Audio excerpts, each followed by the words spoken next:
बंधन कच्चे धागों का।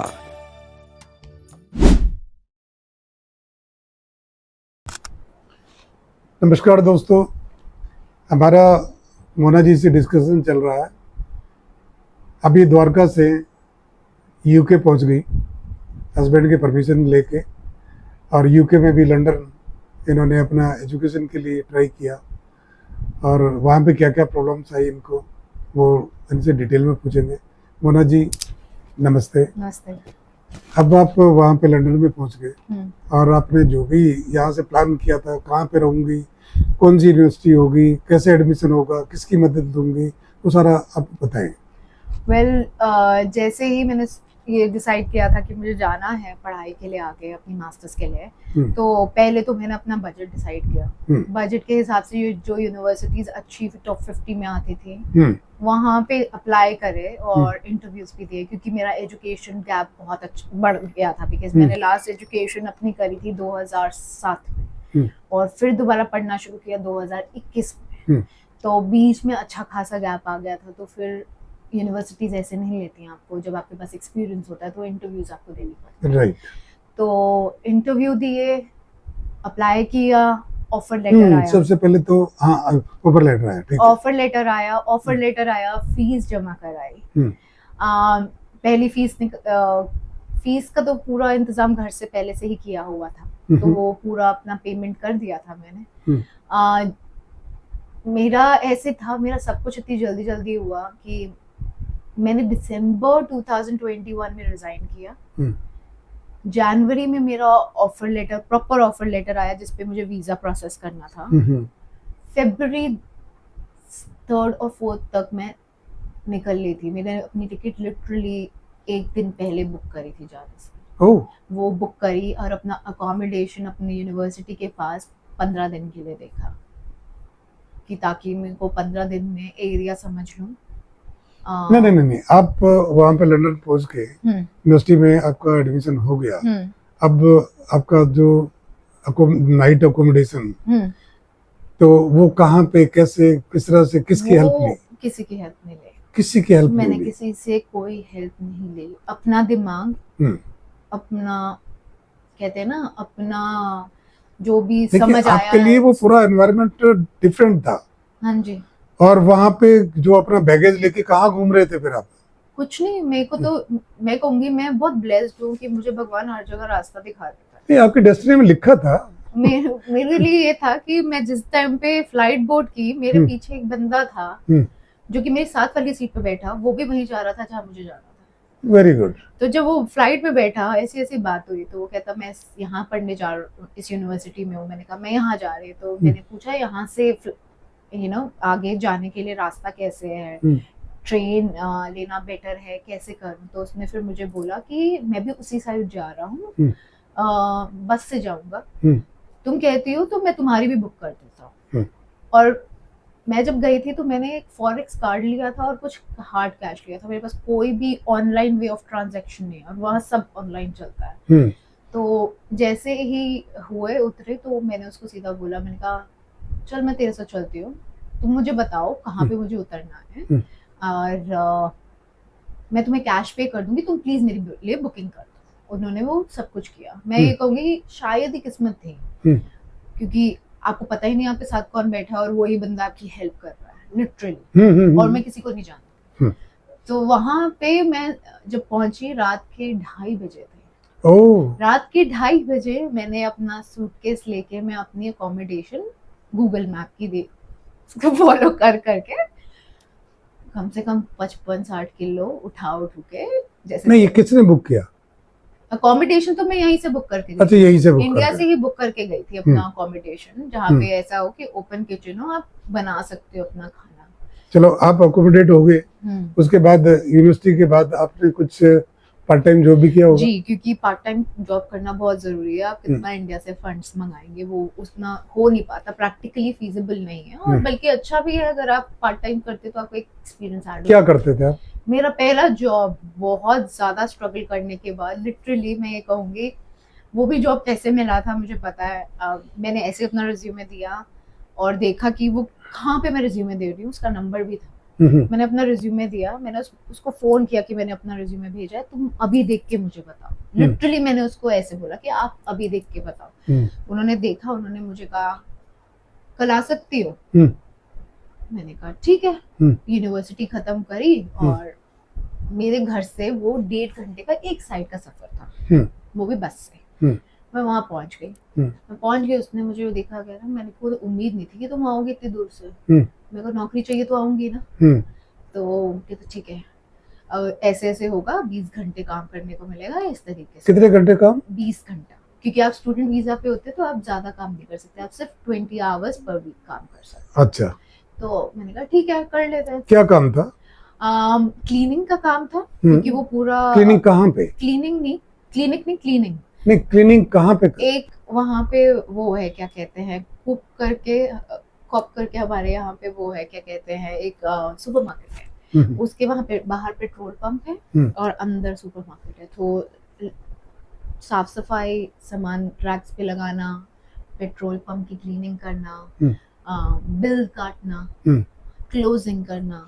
पेट्रोल तो वहाँ पे अपने आप ही भर लेते हैं, वहाँ सब भर लेते हैं, पर लेकिन आपको वो जगह साफ करनी पड़ती थी, डस्टबिन साफ करने पड़ते थे, डस्टबिन एम्प्टी करने पड़ते थे। तो ये सब काम किया था। आप अपने घर में क्या क्या कर लेते थे?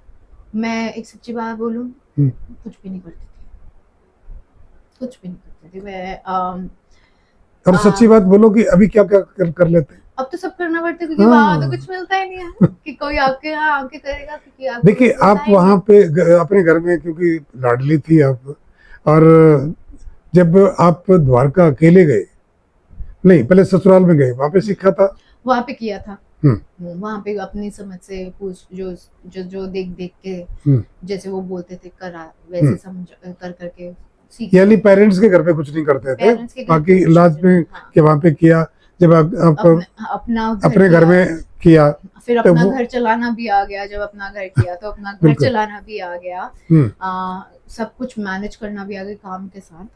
अच्छा मोना जी, मैं ये पूछूंगा, आजकल बच्चे जो है ना, बस वो उनको लगता है कि वेस्टर्न कंट्री में उनका बहुत मतलब ब्राइट फ्यूचर होगा, और वहाँ की जो चमक धमक देख के और लोग उनको ऐसे सपने दिखाते हैं कि वो उड़ने लगते हैं। आप इस पे क्या कहेंगे? उनके पास टैलेंट भी नहीं होता। मैं ये चीज आपकी कहूंगी क्योंकि मैंने ये देखा है अपनी आंखों से। स्पेशली पंजाब पिंड साइड पे लोग आते हैं ये सोच के कि आएंगे, कमाएंगे, घर पैसा भेजेंगे, अपने परिवार को सपोर्ट करेंगे, और उनके पास कोई स्किल भी नहीं होता। वो लोग बहुत स्ट्रगल कर रहे हैं, टू बी ऑनेस्ट। वो तो मैं अपनी आंखों से देख रही हूँ। थोड़ा सा बताओ जरा। उनको अगर, जैसे कि अब मैं एक बोलूँ, पहली चीज आप कम्युनिकेट इतना अच्छे से नहीं कर पाते। ठीक है, अगर आप कम्युनिकेट करना सीख भी जाओ तो भी आप कई चीजों को लेके कि मैं इस तरीके का काम नहीं कर सकता, मैं ये तरीके का काम कर सकता। किस तरह का काम? अब जैसे हमारे वहाँ पे जो जितने भी पार्ट टाइम वर्क होते हैं, डीएचएल में भी काम होता है। डीएचएल में पीछे जैसे लोडिंग अनलोडिंग, ट्रक की अनलोडिंग होती है। ओह, एक लेबर की तरह। हाँ, लेबर की तरह पार्सल सॉर्ट करना, पैकिंग करना, ये सब काम भी होते हैं, जो कि ये लोग मतलब पार्ट टाइम में, आज के टाइम पे पार्ट टाइम नौकरी मिलना ही मुश्किल है सही तरीके से करना है तो उस चक्कर में मैं ही कहूंगी कि मेरे हस्बैंड के फ्रेंड का क्या कह लो उसको, ससुर नहीं कहूंगी, साला, वो आया। उसके माँ बाप ने पता नहीं कैसे क्या कर कुरा के पैसे इकट्ठे करके उसको अभी बैचलर्स में डाला है। मैंने उससे पूछा क्या करना है, कह रहा मैं एक कोर्स करना है। मैं बढ़िया, फीस कहता अब एक सेमेस्टर की तो यहाँ से आ गई, बाकी अब कमाऊंगा। मैंने कहा 20 घंटों में कैसे कमाऊंगे, करूंगा। मैं कहा ऑल द बेस्ट, देखते हैं कितना करते हैं, घर भी भेजना है। तुम बोल रहे हो, तुम्हारे विचारों से तो यही लग रहा है, क्योंकि लाइफ टफ है स्टूडेंट की, क्योंकि आप पढ़ाई भी कर रहे हो, काम भी कर रहे हो, कितना मैनेज करोगे, अपने खर्चे भी देखने हैं। ट्रांसपोर्ट सस्ता नहीं है, ट्रांसपोर्ट है, खाना है, बिजली। यानी कि जितना जो सोचते हो इतना इजी नहीं है वहाँ पे। इतना बिल्कुल, जिनके अंदर हार्ड वर्क करने की जो कैपेसिटी है और जो मेंटली टफ है, है ना? I would say mentally tough तो ये सारे ही बन जाते हैं जब एक टाइम पे ये देखते हैं ना कि भाई कुछ नहीं आ रहा है, अब तो बन जो भी मिल रहा है कर लो। वो बात की स्टेज आती है। ये जो मैं आपको बता रही हूँ, जो मेंटली स्टेज जो आप बात कर रहे हो, वो मैंने लोगों के अंदर 6 महीने बाद देखी है, आने के 6 महीने बाद। ये नहीं कि पहले से ही आएंगे, हाँ भाई ठीक है, हाथ पैर मारेंगे, जो काम मिलेगा किसी चीज के लिए ना नहीं करेंगे। कितने लोग वापस आ जाते हैं वहां से? वेल मेरे सामने अभी तक तो मैं ये कहूंगी 10 लोग तो आ ही चुके हैं वापस, मेरे अपने नॉन सर्कल में कहूँ तो। अच्छा मोना जी, आपके हस्बैंड कितने टाइम बाद आपको ज्वाइन किया वहाँ पे यूके में? मेरे जाने के 3 महीने बाद मेरे हस्बैंड आए थे। अच्छा, क्योंकि उनको क्या स्ट्रगल करना पड़ा?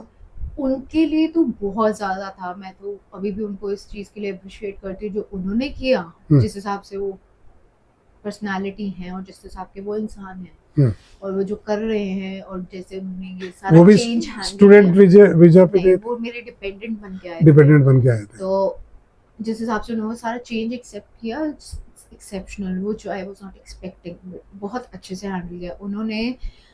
मतलब अपना काम करने वाला इंसान किसी के वहां पे एज पिज्जा डिलीवरी बॉय काम कर रहा हो, सोचो उसके लिए कितना बड़ा झटका, जो धूप को बगैर कि हाँ भाई तो ये कई बार जो आपसे राइड भी हो जाते हैं, कहाँ फंसा दिया मेरे को, वो तो रहता ही है, वो तो अभी भी होता है कई बार। फिर मैं कभी कभार याद दिलाती हूँ कि हाँ भाई यहाँ भी क्या कर लेते, अगर तुम्हें इतना ही है, अभी भी ऑप्शन है, जाना है तो वापस जा सकते हो। तुम ये बताओ, तुम मजे मजे की बात करना चाहो कि हाँ भाई सारे लोग आसपास हैं, सब बढ़िया है, तुमने वैसे रह के करना है कि तुम्हें अपनी लाइफ में पर्पस चाहिए, तुम्हें भेड़ चाल बनना है कि अपनी लाइफ में पर्पस चाहिए।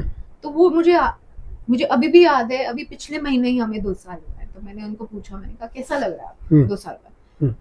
तो उन्होंने कहा कुछ भी कहो, एक चीज बहुत बढ़िया है, यहाँ कोई तुम्हारी तरफ ध्यान नहीं देता, किसी को कोई मतलब नहीं पड़ता कि तुम्हारे पास बड़ी गाड़ी है, छोटी गाड़ी है, ये तो यहाँ पे आइडिया है, कितना सोने में लदे हुए हो, कौन सा फोन उठा रहे हो, क्या कपड़े, कितने ब्रांडेड कपड़े पहने, कितने महंगे, कोई किसी को कुछ यहाँ तो जो आदमी को नहीं देखते, उसके टैग देखते हैं, तो कौन से ब्रांड का पहन, और कहते हैं ना कोई तुम्हारी चीजों में पड़ता है, हर कोई कहता है कि तुम्हारी जिंदगी है, तुम्हें समझ आ रहा है तो करो, क्योंकि बात का अच्छा भी तुम्हारा है, बुरा भी तुम्हारा है, ठीक है, तो तुम अपने हिसाब से चलो। तो वो कहते हैं कि मेरे को जो यहाँ पे सुकून पता है किस चीज का है, कि आपके आसपास की फालतू की आवाजें नहीं है, आपके पास जो है वो आपके अंदर की आवाज है और आपका खुद का दिमाग है। तो आप बहुत ज्यादा फोकस्ड होकर काम करते हैं, आपको पता होता है कि मुझे ये करना है, इसके बाद ये करना है, मुझे इससे ज्यादा नहीं करना है, इससे कम नहीं करना है। मोना जी आप आए और आपका बहुत बहुत धन्यवाद, आपने इतनी अच्छी अच्छी बातें बताई। आप उन बच्चों को जो बहुत ज़्यादा वो सोचते हैं कि भाई वहाँ पे सब कुछ जाते ही और पता नहीं हम क्या तीर मार देंगे, उन लोगों को बहुत अच्छे से गाइड किया।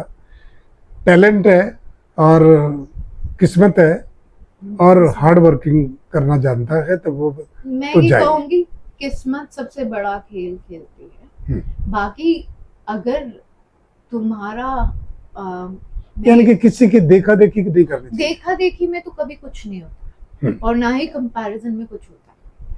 तुम्हें लगता है कि अपॉर्चुनिटी तुम्हारे लिए है तो करो और अपना बेस्ट दो और वर्स्ट के लिए भी तैयार हो।